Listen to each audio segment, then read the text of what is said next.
ఇంట్లో ఎంతమంది? ఎంతమంది ఉన్నారు ఇంట్లో? సీతమ్మ వాకిట్లో సిరిమల్ల చెట్టులో అంజలిని సీత క్యారెక్టర్ ప్లే చేయడం చూసినాక అసలు ఈ క్యారెక్టర్ ఈమె తప్పితే ఇంకెవ్వరు ఇంత బాగా చేయలేరేమో అని అనిపించింది కదా.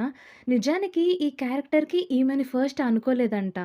ఫస్ట్ త్రిషాని, భూమికా చావ్లాని, అనుష్క శెట్టిని అనుకున్న తర్వాత అమలా పాల్ని అఫీషియల్గా డిసెంబర్ 2011లో సైన్ చేసుకున్నారంట. ఈమెతోటి ఫోటోషూట్ చేసినాక అండ్ ప్రిన్సిపల్ ఫోటోగ్రఫీ జనవరి 2012లో స్టార్ట్ చేసినాక ఈమె ప్రాజెక్ట్ నుంచి వైదొలిగారంట. ఇంకప్పుడు దిల్ రాజు సీత క్యారెక్టర్‌కి అంజలిని తీసుకున్నారు. అంటారు కదా! ఎవరికి ఏది ఎప్పుడు ఎలా దొరకాలో అది దేవుడు అలా దొరికేలా చేస్తారు అని చెప్పి, ఈ క్యారెక్టర్ అంజలికి బాగా సూట్ అవుతుంది అని దేవుడికి కూడా తెలుసు. అందుకనే ఎంతమందిని కన్సిడర్ చేసి ఫైనల్‌గా ఒకళ్ళని సైన్ చేసుకున్నా గూడా, కొన్ని కారణాల వల్ల వాళ్ళు తప్పుకోగా ఈ క్యారెక్టరు అంజలి ఒళ్ళోకొచ్చి పడింది. అండ్ ఈమె ఈ క్యారెక్టర్‌ని చాలా అంటే చాలా బాగా చేశారు. అంజలి అసలు సినిమాలో కనిపించనే లేదు. ప్రతి సీన్‌లో, ప్రతి మొమెంట్‌లో మనకి సీతే కనిపిచ్చింది. మీకు కూడా అంజలి సీత క్యారెక్టర్‌కి బాగా సెట్ అయింది అని అనిపిచ్చిందా? కామెంట్ చేసి చెప్పేయండి.